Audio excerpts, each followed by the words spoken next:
Yachaykuna. Bienvenidos a un nuevo segmento de nuestro programa Ñukanchik Yachaykunamanta Rimanakuy. Reciban un cordial saludo del Instituto de Ciencias y Culturas Indígenas ICSI. El día de hoy nos encontramos en una casa muy especial, en la Fundación Azúcar. Estamos con nuestra compañera Sonia Viveros, muy felices y contentos de poder compartir con usted. Muchísimas gracias por abrirnos la puerta de este espacio tan bonito. Queremos conocerla, queremos un poco conversar sobre el trabajo que vienen haciendo aquí. Buenas tardes. Debo empezar diciendo que me alegra un montón que el ICSI haya podido venir a este espacio. Esta es la Casa de la Memoria Viva Afrodescendiente con Manos de Ébano, una propuesta que lleva soñando hace muchísimos años desde quienes hacemos la Fundación de Desarrollo Social Afroecuatoriana Azúcar, una organización que les cuento se creó en 1993 de hecho y en el 2000 de derecho.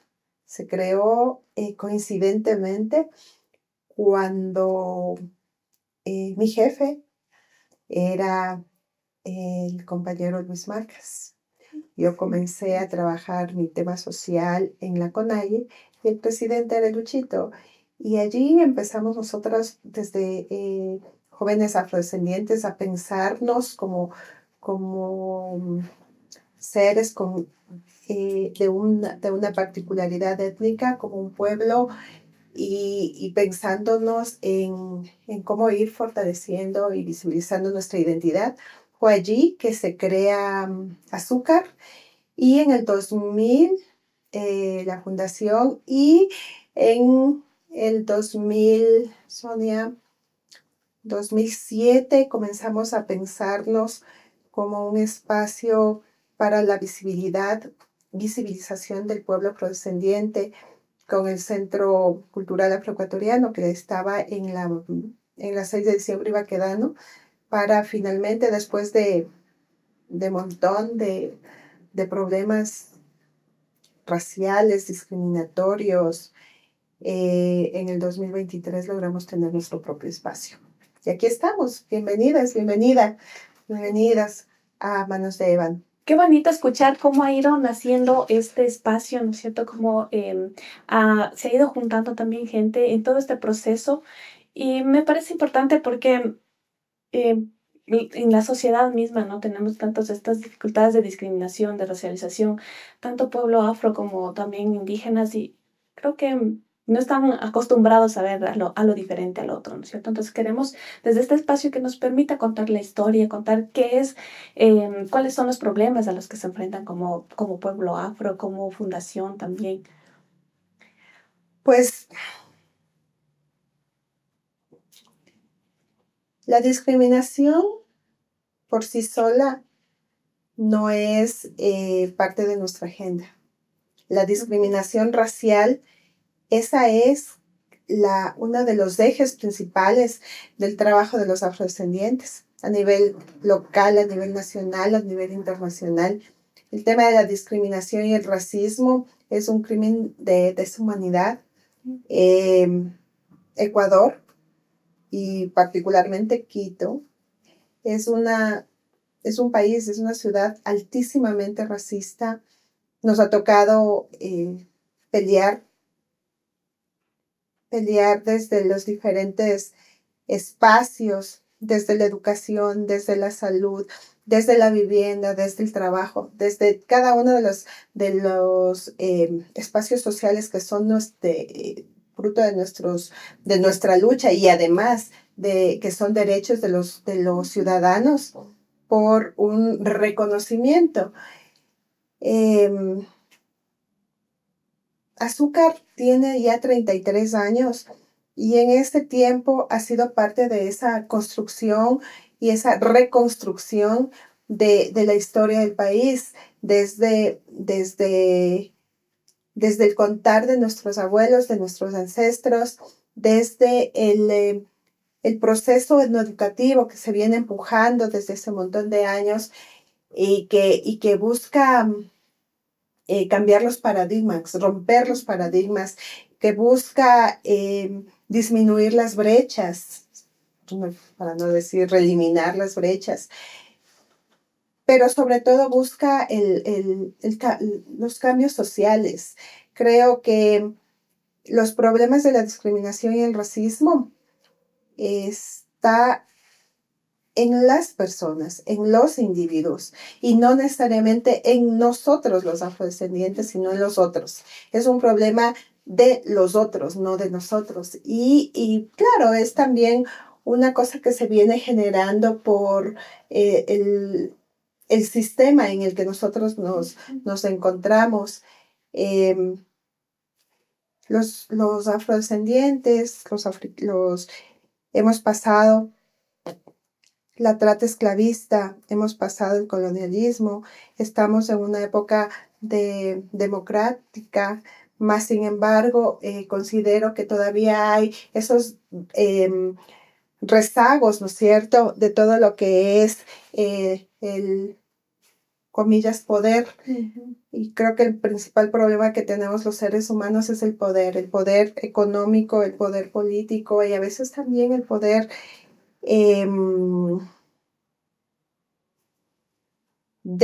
¿cómo le digo esto? A ver, para hacer... La iglesia también tiene tenía, creo que ahora ha bajado un montón, un poder muy grande sobre las diversidades que tiene el país. Yo recuerdo cuando trabajaba con el movimiento indígena, cuáles eran las luchas, cuál era el proyecto político del movimiento indígena, y yo decía, bueno, es muy similar a la propuesta política del pueblo afrodescendiente, y fue cuando comenzamos como a repensarnos sobre si estamos o no estamos reconocidas como ciudadanos en el país, si todavía se está pensando que no somos parte de la construcción de este país. Y se han generado varios momentos de discusión con lo que era el Estado ecuatoriano, mejor dicho, con lo que eran los gobiernos de esos momentos en el Estado ecuatoriano. Imagínense, hemos pasado desde este espacio social, la constituyente del 98, por ejemplo, golpe bajo para nosotros porque si yo venía trabajando con el movimiento indígena desde los 90 y que en el 98 la constituyente trabaje derechos colectivos y esos derechos colectivos no reconozca la diversidad que tiene el país, para que recién en el 2008 se reconozca que existe un pueblo afroecuatoriano. La verdad es que eso a mí me ha marcado un montón y genera, ¿no es cierto?, con mayor ímpetu la necesidad de tener un espacio donde se hable de la historia de los afrodescendientes, la historia de los afroecuatorianos, la historia de lo que fue la trata esclavista, la historia de lo que ha sido la contribución a la construcción de la nación y obviamente lo que es nuestra identidad y nuestra cultura, que son como los elementos que nos dan los derechos a tener el derecho de reclamar nuestra posición en el Estado ecuatoriano. Nos reconocen en el 2008 como pueblo y reconocen también los derechos colectivos, pero pensar que tener la Carta Magna es suficiente, pues fíjense que no, ustedes saben que no es así. Día a día nos toca luchar contra todo tipo de resistencia, contra todo tipo de estereotipos y siempre estar pensando y repensando cómo cada día seguir creando nuevas líneas de trabajo como para efectivamente llegar a tener el país que queremos. Más hay un montón de trabajo que se viene haciendo hay una agenda nacional, hay una agenda internacional, hay un montón de estamentos internacionales que hablan ya, ¿no es cierto?, de los derechos de los pueblos afrodescendientes, de los derechos de los afroecuatorianos, más sin embargo, la resistencia de los otros hace que nuestra resistencia sí sea cada vez más, esté cada vez más activa, más fuerte. El resistir es como el elemento principal de los pueblos y las nacionalidades, y que no debería ser así, no deberíamos resistir, deberíamos vivir en igualdad y en equidad. Mas, sin embargo, nos toca trabajar para que los otros entiendan y conozcan, ¿no es cierto?, de estas diversidades que tiene el país y las respeten. Yo estoy convencida de que lo que no se conoce es lo que no se respeta o lo que se teme.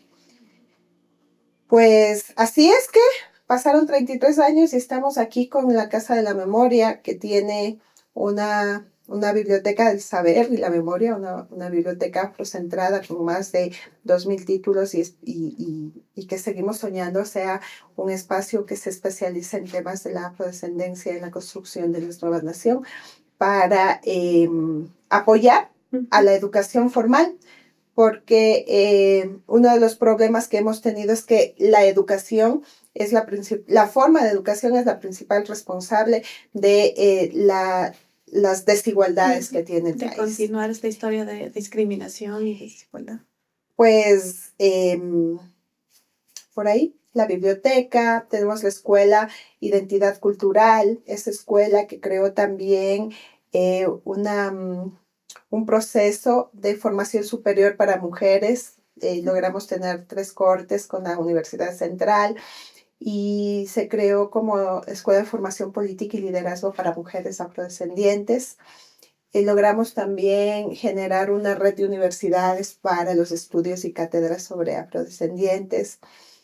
Eva no tiene nosotros iniciamos con la música, con la danza, con este bagaje cultural que tienen los pueblos. Todavía tenemos la escuela de música, la escuela de danza, abajo están nuestros tambores. Y bueno, todavía el sueño no se cumple, tenemos el espacio físico tras, yo diría 2026, son casi 20 años, de estar pensando en que es necesario que fijemos domicilio, pero fijemos domicilio en un espacio nuestro. En este camino les cuento que hemos tenido grandes desilusiones con el gobierno seccional. El municipio nos entregó 5 espacios y en los 5 espacios tuvimos problemas, problemas para el acceso, para entrar. Gente como ustedes no las queremos aquí. Un espacio cerca ahí, por donde era el penal. Otros espacios muy por fuera de los extremos de la ciudad. Y pues no, para trabajar con nosotros y para nosotros, ya lo hemos hecho por 30 años. Creo yo que orgullosamente somos pioneros en la ciudad de Quito, la capital de la República, de ese reconocimiento de nuestros patrimonios en un espacio donde la negación sigue estando presente. Creo que abrimos también varios espacios como para que ahora se hable de la afrodescendencia, se luche contra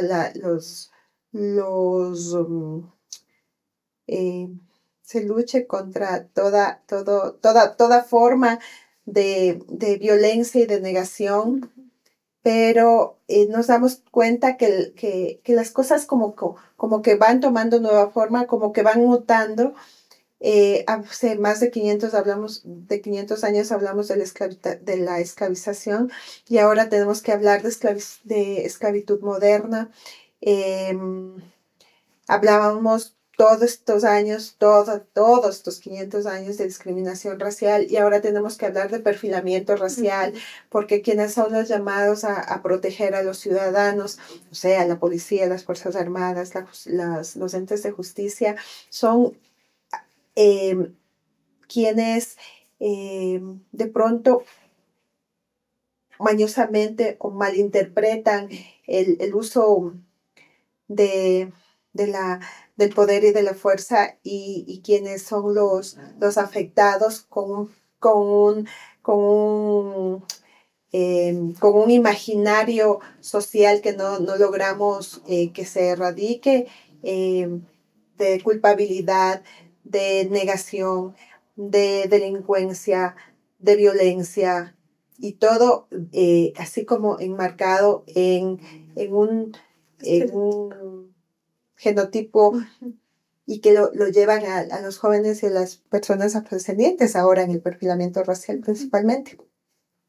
Y entonces, mira que eso nos hace ver que parece que avanzamos, pero la lucha continúa. No ha sido suficiente tener una de las constituciones más avanzada de la región. Cuando uno sale del país, afuera le dicen la Constitución del Ecuador, mis respetos, es la más avanzada, la que reconoce derechos, la que reconoce la diversidad, la que acepta la plurinacionalidad. Y digo, es que no es que acepta, no es que reconoce, es la lucha de los individuos e individuas que hemos estado al día en buscar nuevas formas, nuevas formas, nuevos momentos de vida para el ser, que este es el primer territorio, para la familia, para la comunidad y por ende también para la ciudadanía en general. Mas, sin embargo, seguimos luchando por tener derechos a esos derechos como ciudadanos, pero también tener derechos a la no discriminación y el no racismo. Y eso es lo que pretendemos con un espacio en el que puedan llegar a conocer desde adentro, ¿no es cierto?, lo que es la afrodescendencia, para que dejen o para que aprendan a que caminemos juntos. Creería yo que esa es la razón de Manos de Ébano, y ese es como el sueño y el objetivo principal de nuestra organización social, que es la Fundación Azúcar. Qué lindo este trabajo que están haciendo, ¿no? Como reitero, yo entiendo que el sostener este proceso es también bastante fuerte, ha sido bastante difícil, y mi admiración también para usted y para todo el equipo que trabaja a su lado, porque, o sea, enfrentarse a tantas dificultades por tantos tiempos, a veces como que debe dar ganas de ya, mejor ahí se queda, pero como dice, el sueño es otro, ¿no es cierto? El sueño es poder tener una vida tranquila, una vida en paz, poder entre todos compartir, como dice en la famosísima constitución de nuestro país, que somos un país pluriétnico, multicultural, plurinacional. Entonces deberíamos vivir todos con esta misma garantía de derechos, y sin embargo, pues no se nos está cumpliendo, ¿no? Y otra de esas, creo que otra de las problemáticas que han surgido en estos últimos años es los censos, donde también me pregunto por qué la gente, en vez de como nos reproducimos normalmente, en vez de crecer también vamos decreciendo. ¿Qué es lo que nos está pasando? O también a veces pienso que es el tema como muy cultural, muy social, que ya no queremos reconocer nuestras raíces, no nos queremos autoidentificar, y sí, ya. Pues yo no lo veo por ese lado. Recordemos que el censo es una herramienta política. La lucha de los pueblos y las nacionalidades por que se nos identifique en las estadísticas viene desde mucho atrás. El censo del 2001, por ejemplo, yo hablo desde mi activismo estoy metida en el tema también de los datos. En el censo del 2001 ya se venía pensando el tema de pueblos y nacionalidades. Allí no se hablaba todavía de los derechos que se ha ganado, ¿no es cierto? Que se han ganado. No se hablaba todavía de por qué pueblo, por qué nacionalidad. fue como ese trabajo de incidencia y de cambio de paradigmas que ha venido haciendo el movimiento indígena en el caso de pueblos y nacionalidades. En el censo del 2010 ya se pensó en la variable de autoidentificación, ¿no es cierto? Y entonces, si ya la Constitución nos reconocía como tal, ¿por qué el censo no tenía dentro de sus preguntas las variables que correspondan a cada forma de autoidentificarse? Entonces allí se hizo toda una campaña, todo un trabajo de reconocer al individuo como es, un trabajo de autoidentificación personal en cada uno de los territorios. El movimiento indígena, entendería yo, que hizo su campaña, el movimiento afro hicimos nuestra campaña, y en el 2010 obviamente primero logramos que la pregunta de autoidentificación entre en la boleta censal, y segundo, se logró también que las preguntas estén para que el individuo a censar se pueda identificar de acuerdo a sus costumbres, a su vestuario, a su idioma, a su territorio, etcétera, etcétera, etcétera. Y en el caso de los afrodescendientes, desde un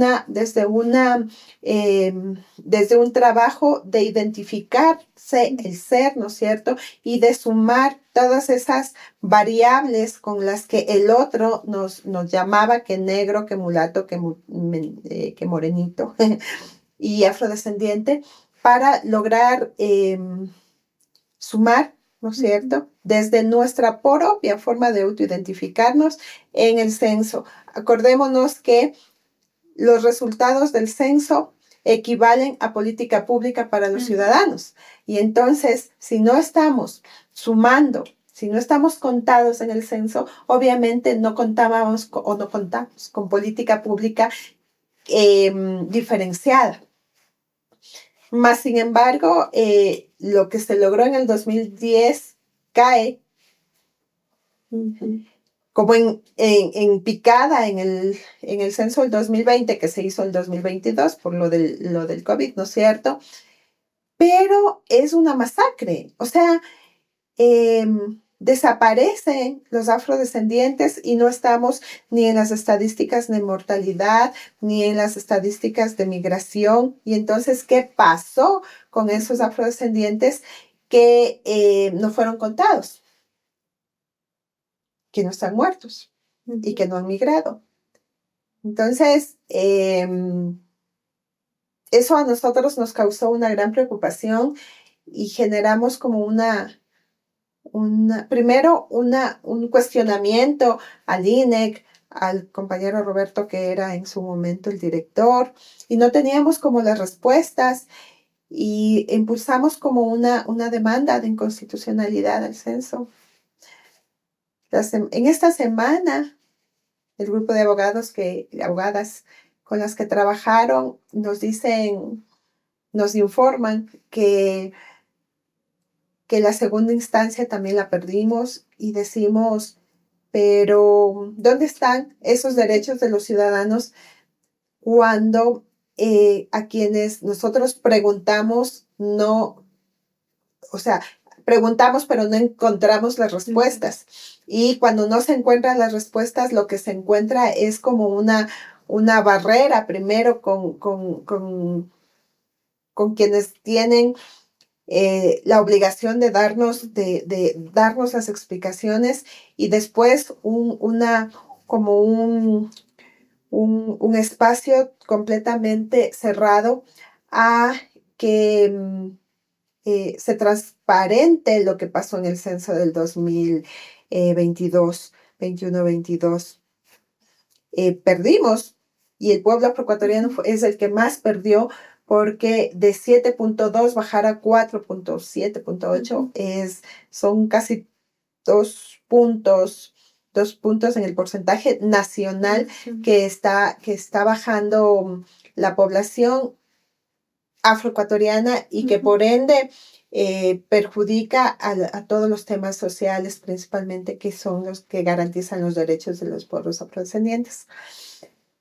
Al margen de todo eso, lo que a mí más me preocupa es la complicidad de las instituciones del Estado, que en vez de cuestionarse qué pasó aquí, dónde están los ciudadanos, se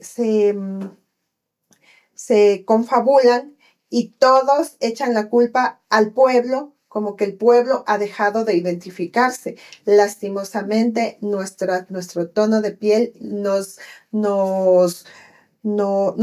podemos ocultarlo.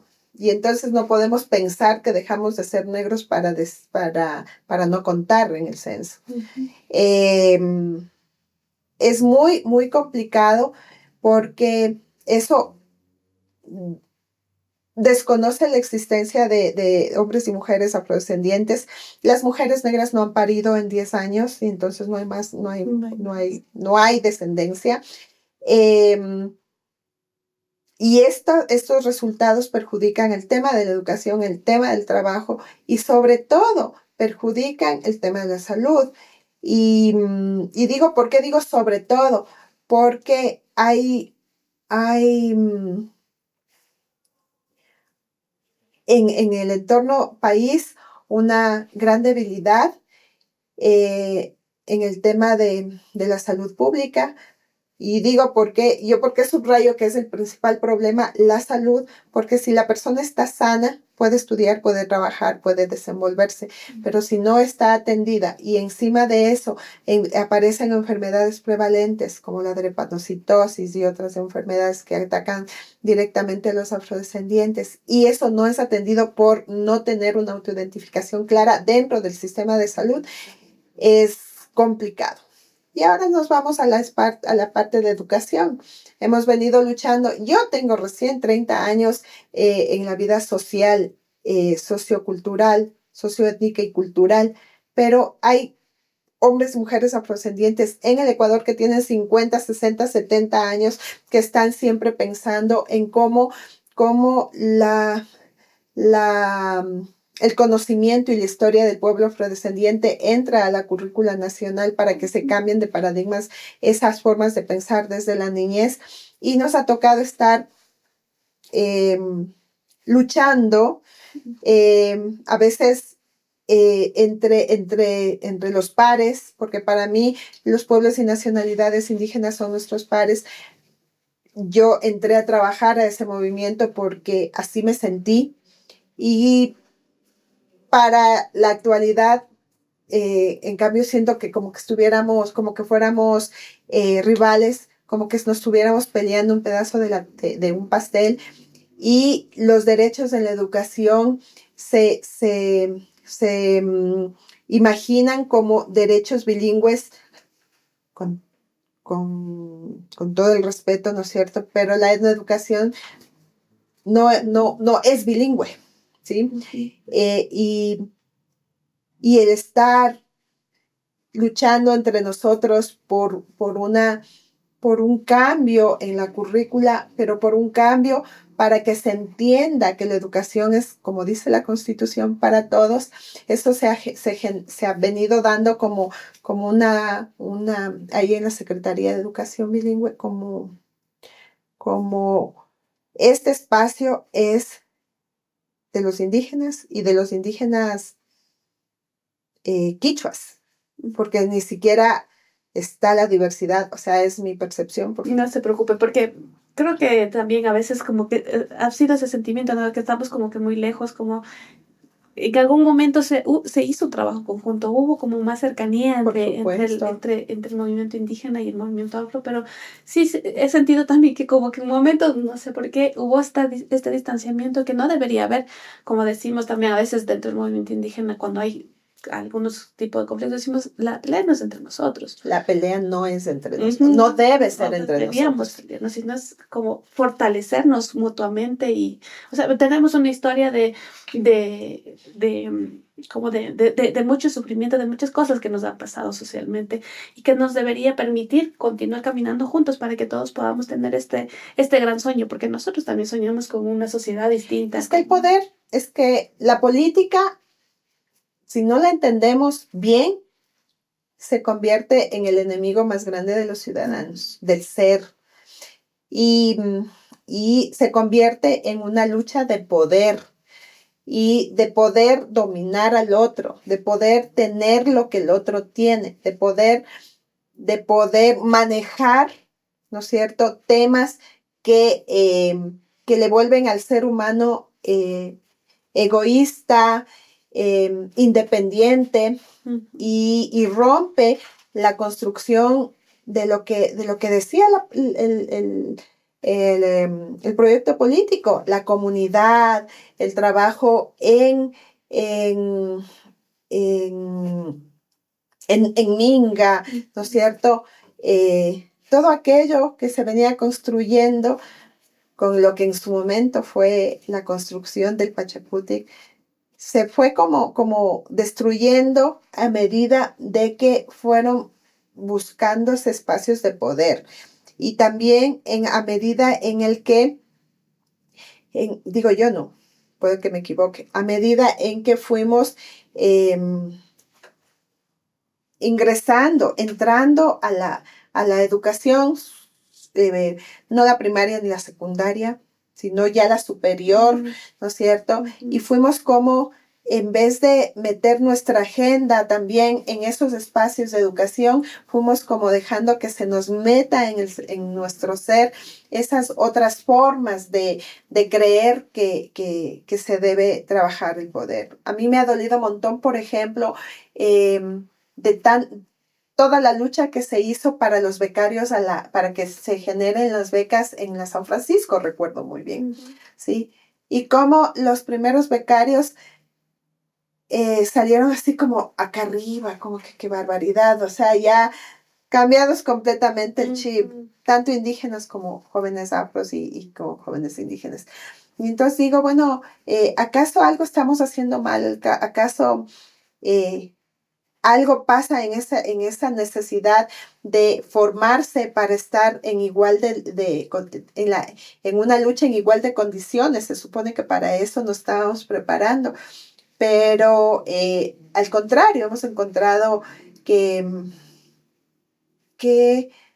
no hay apoyo en las nuevas dirigencias, o la nueva dirigencia tiene unas formas diferentes de pensar, o hay choques al interior de estas nuevas formas digo nuevas porque no son las que yo conocí, ¿no es cierto?, de trabajar en comunidad. Hay choque en el entender que el territorio no solamente es allá en el campo, sino también donde nos ha tocado migrar.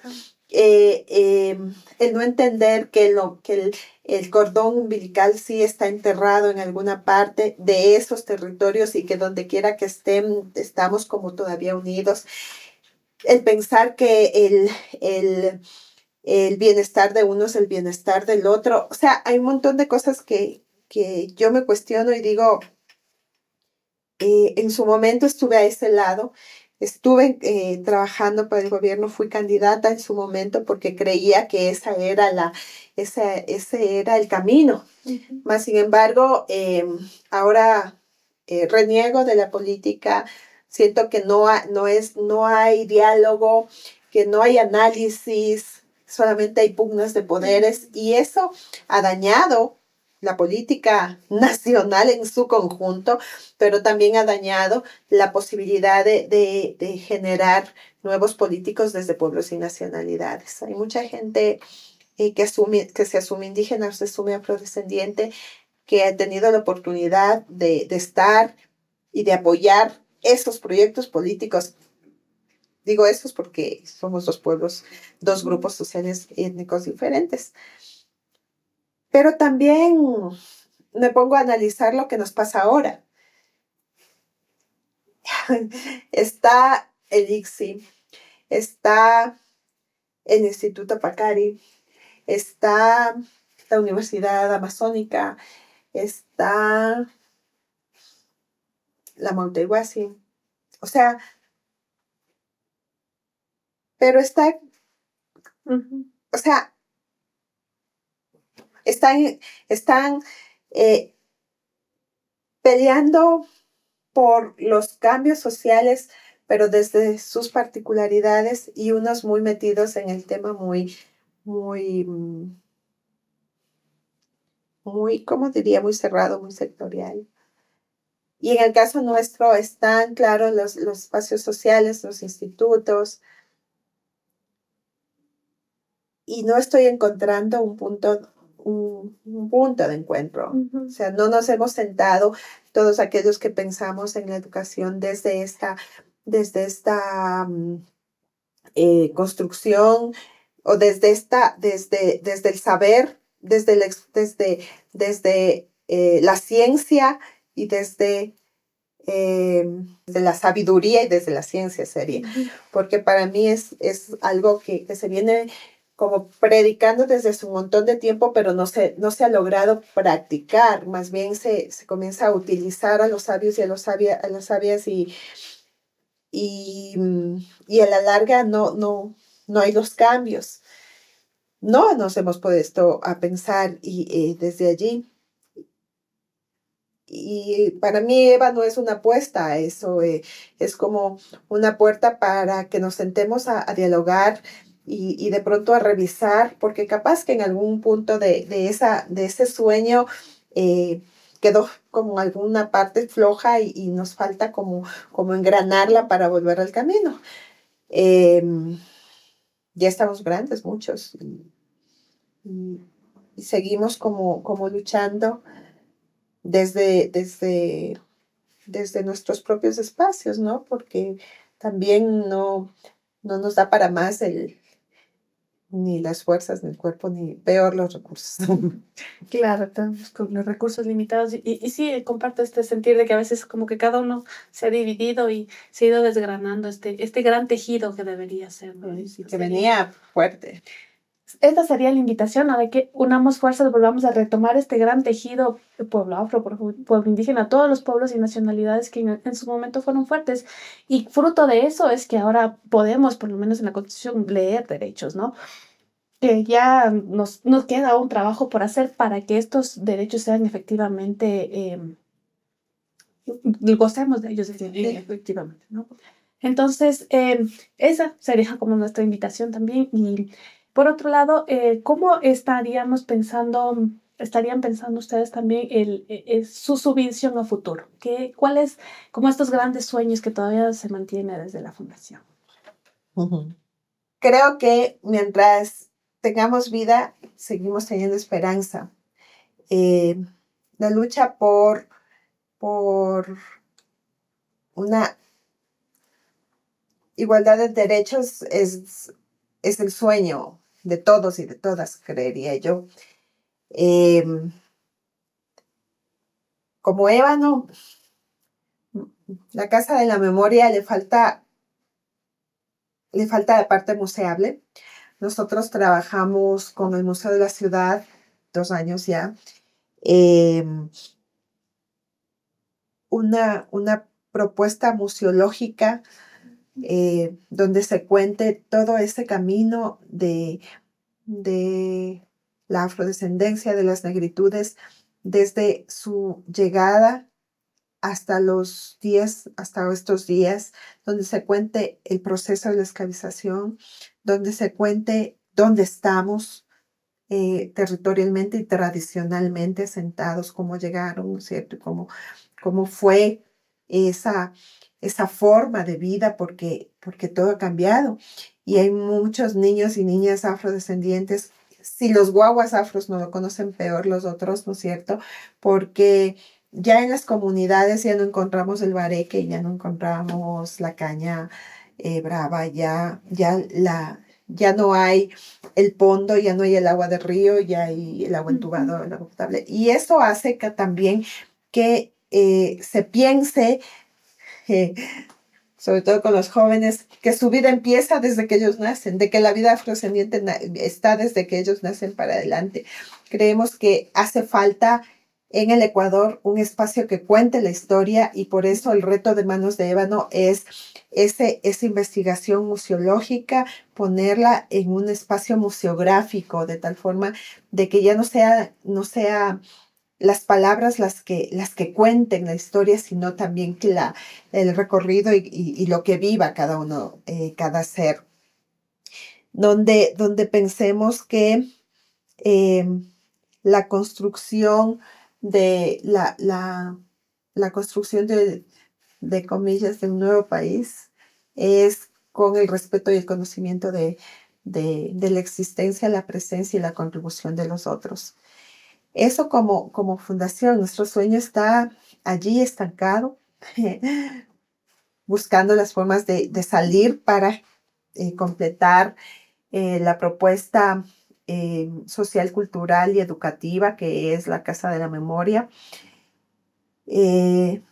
Como persona, creería yo que estamos atravesando o cursando el segundo decenio de los afrodescendientes, una oportunidad para poner mucho más visible la existencia de este grupo cultural y étnico que está y que se nos ve y que lo conocen, pero parecería que fuera invisible para la sociedad. O sea, eh, pensaría yo que es necesario reactivar eh, la relación con los seres humanos. Creería yo que es importante la tecnología, la virtualidad, pero eso nos ha alejado de ese contacto como seres humanos y eso contribuye a esas rupturas que se van generando en las sociedades. Em, Creería yo que es necesario eh, volvernos a sentar, volvernos a conversar, volver a intentar hacer incidencia conjunta, porque los cambios no benefician a uno u otro, sino a todos. Yo recuerdo cuando el decreto 60, el Plan Plurinacional contra la Discriminación Racial, lo trabajaron compañeros y compañeras afrodescendientes y cuando se logró, fue un logro para todas las diversidades. Creería yo que esa es mi llamado, ¿no es cierto?, a que nos convirtamos en aliados estratégicos, de tal forma de que busquemos las salidas tanto para nuestro país, porque estamos en unos momentos bastante difíciles. Y si el país sale, también sale nuestra comunidad, también salen nuestros territorios, salen nuestras familias y por ende salimos también nosotros como individuos e individuas de esta sociedad. Creo que los sueños son lo que nos queda y para que eso sean realidad hay que trabajarlos. Y hay que generar espacios donde se rompan los estereotipos y también se generen nuevos paradigmas. Qué lindo. Muchas gracias por compartirnos sus sueños y me parece todo un ejemplo también a seguir, ¿no? Que el camino no se acaba ahora, que además que tenemos toda una historia, todo un porqué y un para qué también, ¿no? Las futuras generaciones que vengan para que puedan gozar y conocer de toda esta historia y puedan gozar de ese sueño que tenemos de tener una sociedad en igualdad de derechos. Una vez más, muchísimas gracias por abrirnos su espacio, su corazón, su casa y por permitirnos contar un poco de su historia, la historia de la fundación, contar sus luchas y contar sus sueños. Muchas gracias. No, pues más bien muchas gracias a ustedes por venir a Manos de Ébano. Una de las razones por las no ir siempre a donde nos llaman es también que vengan a nuestras casas, que vengan a nuestros espacios. Hay por ahí un dicho mal dicho que suelen decir y darse dentro de todos estos estereotipos que tienen sobre lo afrodescendiente y dicen, por decir algo, parece una merienda de negros, pero todo poniéndolo como en negativo. Entonces yo les suelo decir, vengan a mi casa, vengan, les invito a una merienda de negros, porque es el espacio de compartir, es el espacio de dar y recibir. El espacio de compartir los alimentos es el espacio de compartir con la familia y de acercarse a la familia, ¿sí? no es el escándalo, la bulla o como lo están mirando o como lo mira el otro, porque la construcción de nuestras comunidades, de nuestras familias es en comunidad, ¿sí? Como anécdota decir, como algo que siempre me llevo en la cabeza, decirles que cuando en el hogar, en mi casa, había una sola televisión, todos estábamos sentados alrededor de la televisión y contando, incluso capaz peleándonos por los programas. Pero como cuando entre comillas el desarrollo y cada individuo, cada hijo tiene su televisión, se rompe esa unidad familiar, cada uno llega, apenas saluda, se va al dormitorio y se encierra. Y allí comienzan las individualidades y comenzamos a no entender esa armonía familiar. Asimismo es la comunidad, asimismo es el país. Nos estamos como encerrando en cada una de nuestras particularidades y no estamos compartiendo para entender cuáles son nuestras limitaciones y cuáles son nuestras fortalezas. Hay un montón de fortalezas que todavía tenemos. Prefiero hablar desde, como diría mi papi, en un lenguaje muy, muy, muy sencillo, muy amigable, sin palabras rebuscadas, sin irnos a la ciencia o todo aquello que nos enseña la academia, porque a veces eso está muy alejado de lo que sienten el común de los mortales, ¿sí? Y yo creo que para hablar de nosotros hay que hablar desde lo común, hay que hablar desde lo que es el agua, desde lo que es el río, desde lo que es la tierra, desde lo que es la sal, desde lo que es el dulce. Y sentirnos como parte de esa construcción, sentirnos como corresponsables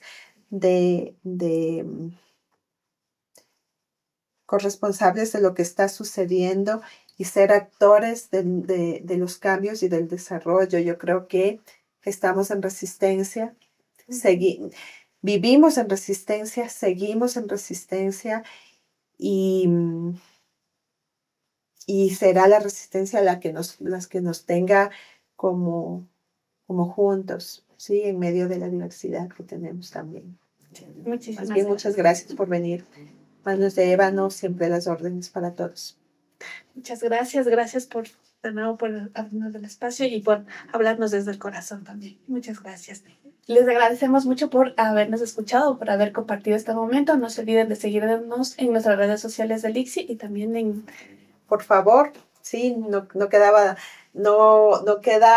por demás pedirles que nos sigan también en nuestras redes sociales, en Facebook, Twitter, Instagram, Fundación Azúcar o Azúcar con Manos de Ébano. Estamos siempre para juntar nuestros sueños y hacerlos realidad. Muchas gracias, nos vemos en un próximo video. Gracias.